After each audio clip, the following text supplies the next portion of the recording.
महाभारत एक प्राचीन भारतीय महाकाव्य है जहां मुख्य कहानी एक परिवार की दो शाखाओं पांडवों और कौरवों के इर्द गिर्द घूमती है, जो कुरुक्षेत्र युद्ध में हस्तिनापुर के सिंहासन के लिए लड़ाई करते हैं।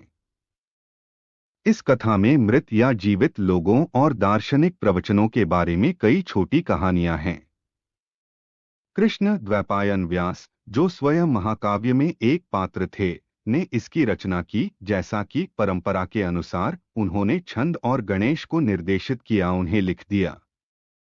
1,00,000 छंदों में यह अब तक लिखी गई सबसे लंबी महाकाव्य कविता है, जिसे आमतौर पर चौथी शताब्दी ईसा पूर्व या उससे पहले की रचना माना जाता है। महाकाव्य की घटनाएं भारतीय उपमहाद्वीप और आसपास के क्षेत्रों में होती हैं। इसे पहली बार व्यास के एक छात्र ने कहानी के प्रमुख पात्रों में से एक के परपोते के सर्पयज्ञ पर सुनाया था।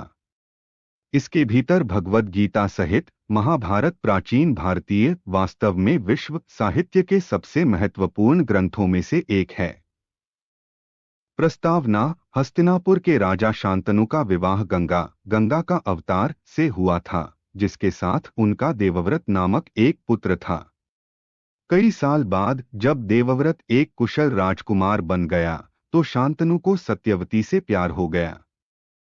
उसके पिता ने उसे राजा से शादी करने से मना कर दिया, जब तक कि राजा ने वादा नहीं किया कि सत्यवती के पुत्र और वंशज सिंहासन का उत्तराधिकारी होंगे।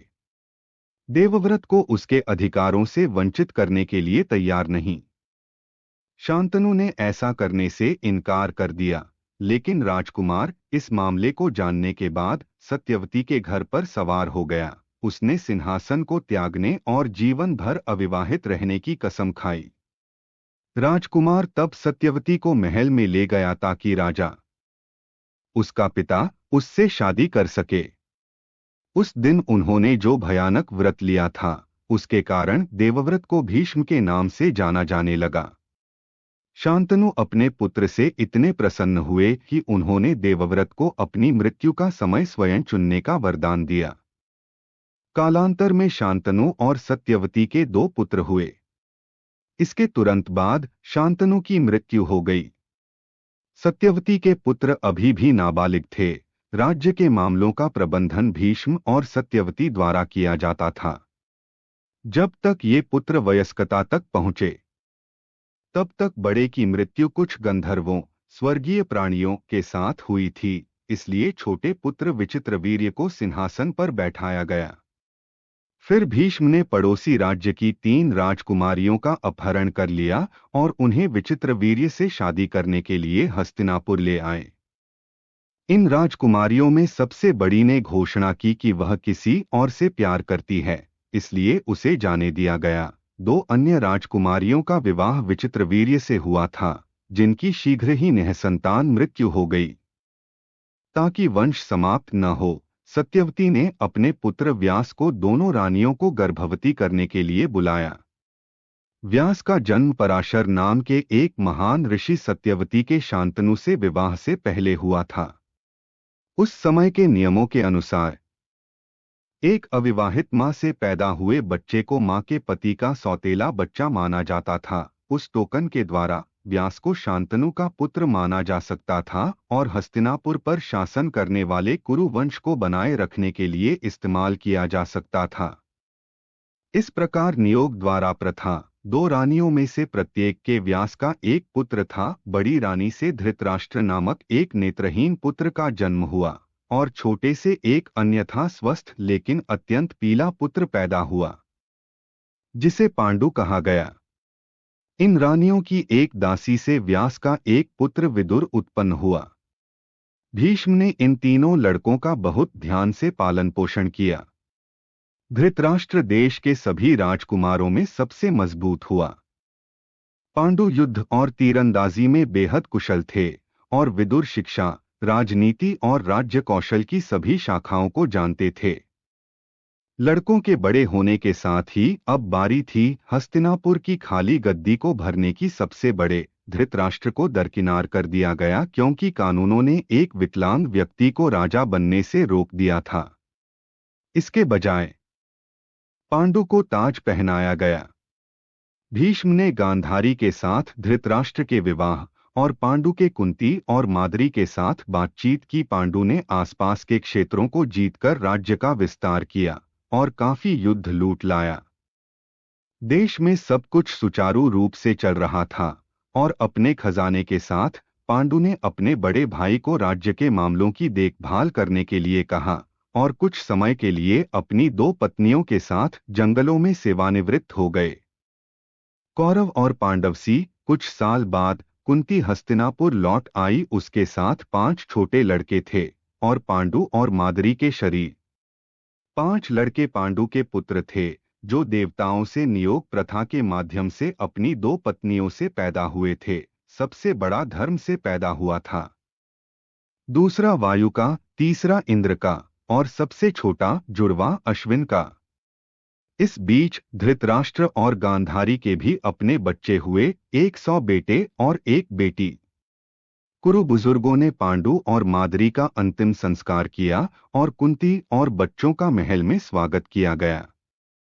सभी 105 राजकुमारों को बाद में एक शिक्षक की देखभाल के लिए सौंपा गया था, पहले कृपा और बाद में द्रोण। हस्तिनापुर में द्रोण के स्कूल ने कई अन्य लड़कों को आकर्षित किया। सूत वंश का कर्ण ऐसा ही एक लड़का था। यह यहाँ था कि धृतराष्ट्र के पुत्रों, सामूहिक रूप से कौरव, उनके पूर्वज कुरु के संरक्षक कहा जाता है, और पांडु के पुत्रों, सामूहिक रूप से पांडव, उनके पिता के संरक्षक कहा जाता है, के बीच शत्रुता विकसित हुई। सबसे बड़े कौरव दुर्योधन ने दूसरे पांडव भीम को जहर देने की कोशिश की और असफल रहा। तीसरे पांडव अर्जुन के साथ तीरंदाजी में अपनी प्रतिद्वंद्विता के कारण कर्ण दुर्योधन के साथ खुद को संबद्ध किया। समय के साथ राजकुमारों ने अपने शिक्षकों से सब कुछ सीखा और कुरु बुजुर्गों ने राजकुमारों की एक सार्वजनिक कौशल प्रदर्शनी आयोजित करने का फैसला किया। यह इस प्रदर्शनी के दौरान था कि नागरिकों को शाही परिवार की 2 शाखाओं के बीच शत्रुता के बारे में स्पष्ट रूप से पता चल गया था। दुर्योधन और भीम के बीच गदा लड़ाई थी, जिसे बदसूरत होने से पहले रोकना पड़ा। कर्ण बिन बुलाए, क्योंकि वह कुरु राजकुमार नहीं था, अर्जुन को चुनौती दी गई। उनके गैरशाही जन्म के कारण उनका अपमान किया गया और दुर्योधन द्वारा मौके पर ही एक जागीरदार राज्य के राजा का ताज पहनाया गया। यह इस समय के आसपास भी था कि धृतराष्ट्र के सिंहासन पर कब्जा करने के बारे में सवाल उठने लगे, क्योंकि उन्हें माना जाता था कि वे इसे केवल पांडु के लिए विश्वास में रखते थे, जो कि ताज पहनाया गया था। क्षेत्र में शांति बनाए रखने के लिए धृतराष्ट्र ने सबसे बड़े पांडव युधिष्ठिर को घोषित किया।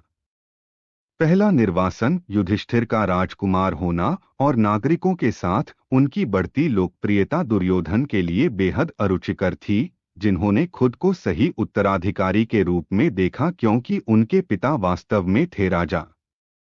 उसने पांडवों से छुटकारा पाने की साजिश रची। ऐसा उसने अपने पिता को पांडवों और कुंती को वहां आयोजित मेले के बहाने पास के एक शहर में भेजने के लिए किया था, जिस महल में पांडवों को उस नगर में रहना था। वह दुर्योधन के एक एजेंट द्वारा बनवाया गया था। महल पूरी तरह से ज्वलनशील सामग्री से बना था, क्योंकि योजना एक बार पांडवों और कुंती के साथ साथ महल को जलाने की थी। पांडवों को हालांकि उनके अन्य चाचा विदुर और द्वारा इस तथ्य के प्रति सतर्क किया गया था। एक काउंटर योजना तैयार थी। उन्होंने अपने कक्षों के नीचे एक भागने की सुरंग खोदी। एक रात पांडवों ने एक विशाल दावत दी, जिसमें सभी नगरवासी आए। उस दावत में एक वन महिला और उसके 5 बेटों ने खुद को इतना अच्छा और नशे में पाया कि वे अब सीधे नहीं चल सकते थे। वे हॉल के फर्श पर निकल गए। उसी रात पांडवों ने खुद महल में आग लगा दी और सुरंग से भाग निकले। जब आग की लपटें बुझ गईं, तो नगरवासियों ने वन महिला और उसके लड़कों की हड्डियों की खोज की और उन्हें कुंती और पांडवों के लिए समझ लिया। दुर्योधन ने सोचा कि उसकी योजना सफल हो गई है और दुनिया पांडवों से मुक्त हो गई है। अर्जुन और द्रौपदी। इस बीच पांडव और कुंती छिप गए, एक स्थान से दूसरे स्थान पर चले गए और खुद को एक गरीब ब्राह्मण परिवार के रूप में पेश किया। वे कुछ हफ्तों के लिए किसी ग्रामीण के साथ आश्रय की तलाश करेंगे।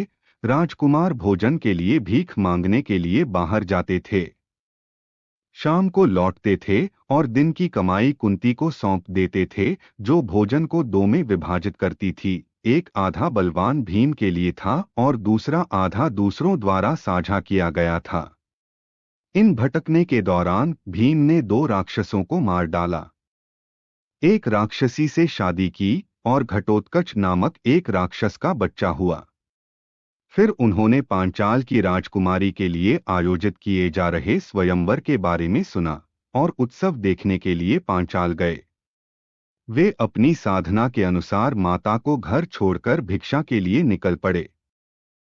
स्वयंवर में पहुंचे हॉल, जहां राजा भीख चाहने वालों को सबसे भव्य तरीके से चीजें दे रहे थे।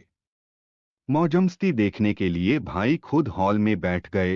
अग्नि से पैदा हुई राजकुमारी द्रौपदी अपनी सुंदरता के लिए प्रसिद्ध थी और हर देश से मीलों दूर हर राजकुमार उसका हाथ जीतने की उम्मीद में स्वयंवर में आया था। स्वयंवर की शर्तें कठिन थे। जमीन पर एक लंबे ध्रुव के शीर्ष पर एक गोलाकार कोंट्राप्शन घूमता था। इस चलती डिस्क पर एक मछली जुड़ी हुई थी। खंभे के नीचे पानी का उथला कलश था। एक व्यक्ति को इस जलदर्पण में नीचे देखना था। धनुष और 5 बाणों का उपयोग करना था जो प्रदान किए गए थे, और शीर्ष पर घूमती मछली को छेदना था। 5 प्रयासों की अनुमति दी गई थी। यह स्पष्ट था कि केवल एक अत्यंत कुशल तीरंदाज, जैसे कि अबमृत अर्जुन, परीक्षा पास कर सकता था। एक एक करके राजाओं और राजकुमारों ने मछली को मारने की कोशिश की और असफल रहे।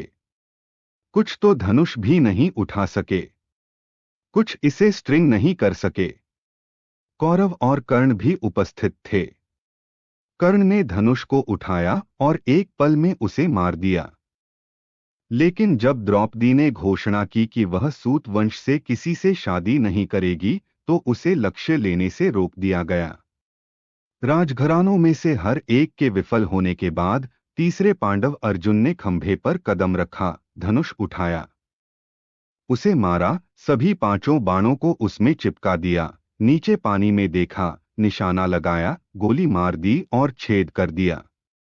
एक ही प्रयास में सभी 5 तीरों के साथ मछली की आंख। अर्जुन ने द्रौपदी का हाथ जीत लिया था। पांडव भाई अभी भी गरीब ब्राह्मणों की आड़ में द्रौपदी को वापस उस झोपड़ी में ले गए जिसमें वे रह रहे थे, और कुंती के लिए चिल्लाया, माँ माँ, आओ और देखो कि हम आज क्या लाए हैं। कुंती कह रही है, जो कुछ भी है इसे आपस में साझा करें।